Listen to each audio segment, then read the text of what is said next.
रहमान रहीम। मैं अमेरिका तो शहजाद बाजवा। अज मैं जनाब इत्थे मौजूद हाँ। डेलवर का एक बीच है जी, और इस बीच का नाम जड़ा है ना जी रिहोबत बीच है। जड़ा ये जड़ा है ना जी डेलवर का नैशनल टाइप का जड़ा है ना जी बीच है इत्थे। ते अज मैं इत्थे आया ते ए मेरे पिछे तुसी देख सकते जे कि यह जड़ा समंदर है जड़ा है समंदर जड़ा है ना जी एटलांटिक ओशन है। तो इनू जड़ा है ना एटलांटिक ओशन नू बहरे ओकेनूस भी कहा जाता है। यह वो बहरे ओकेनूस है कि जे अगर असी इतों पाकिस्तान जिस वेले सफ़र करने तो या पाकिस्तान तो वापस असी सफ़र करने इत्थे आके तो इतों तकरीबन 7.5 घंटे की 8 घंटे की फ्लाइट है जी इतों अमेरिका तो शुरू होके लंदन तक जाती है। और ये फ्लाइट जी है ये 8 घंटे की होंगी है और सारी दी सारी समुंदर के उत्ते तो इस तरह जो पाकिस्तान तो वापस आवांगे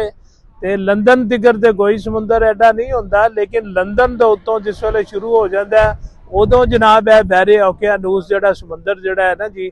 शुरू हो जाता है। वही बहरे ओकेनूस है जिथे जड़ा है ना टाइटैनिक जड़ा है वो जहाज़ जड़ा डुबिया और उसनू देखण लई 2-3 साल पहले एक ओशन गेट नामी जड़ी है ना जी वो जड़ी है अपना आबदोज जड़ी है ना जी वो उत्ते गए जिदे पाकिस्तान दे भी 2 बाप बेटा जड़ा है फौत हो गए सी। ते ये जनाब समंदर का अज का माहौल बड़ा अच्छा, अज बड़ी अच्छी धुप लगी हुई है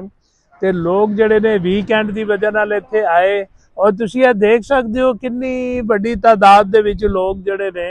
अपना इत्थे आए ने। और मज़े की गल है कि सारा दिन इत्थे वो धुप दे विच जड़ा है ना जी अपना नज़ारा लेंदे रहंदे ने। और धुप ते वैसे भी एक एनर्जी का बड़ा अच्छा जरिया है। और इत्थे आके समुंदर दियां जनाब ठंडियां ठंडियां हवावां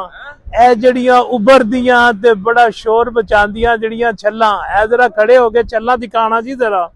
ए जरा देखो मेरे पीछे और अगे आके थोड़ा जिहा इत्थे मेरे पीछे तुसी देखो कि ये जड़ियां छल्लां जड़ियां ने समुंदर दियां पूरियां अपने जोबन दे उत्ते ने। बड़ा ही अजीब माहौल और ये छल्लां दे विचों ना जी थोड़ा थोड़ा जिहा हल्का हल्का जिहा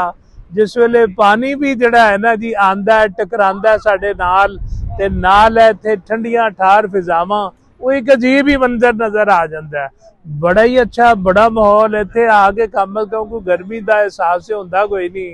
तो बहुत ही अच्छा माहौल है ते फ्रेंडली माहौल है। और इत्थे अगर तुहानू मैं दिखा सका ए देखना जी इत्थे समुंदर दे विच नहाण वाले आस्ते भी ए जिहड़े ना जी बनाए हुए ने टावर और उत्थे जिहड़े ने लाइफ गार्ड जड़े ने इधर देखना जी ए लाइफ गार्ड का जड़ा स्टैंड बनया होया वे ए लाइफ गार्ड जड़े ने इत्थे हमेशा इत्थे पूरे अलर्ट रहिंदे ने कि अल्लाह ना करे कोई इस पासे कोई किसी नू कोई एमरजेंसी पेश आ जाए तो ये बड़े तजर्बाकार ने ये फौरी तौर के उत्ते जड़े जाके बंदियां नू जड़ा है ना जी अपना उन्हां दी सेफ्टी वास्ते जड़ा है ना जी अपनी खिदमात इत्थे दिंदे ने। हुकूमत की तरफों भी बड़े अच्छे इंतजाम ने, बहुत अच्छा ए नरम नरम ते ए रेत जनाब जड़ी है ना समुंदर के किनारे यकीन करो बड़ी अच्छी तो बड़ी ही खूबसूरत जी और इंज लगता है कि जिवें साडी देसी खंड होंदी है बिल्कुल उस तरीके दे नाल जड़ा कलर भी तकरीबन मिलता पिया। इधर खोल आके जरा बखाओ जी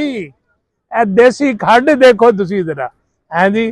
ते दिल तो करदा खा लईए पर है कोई नहीं, लेकिन लगदी देसी खंड ही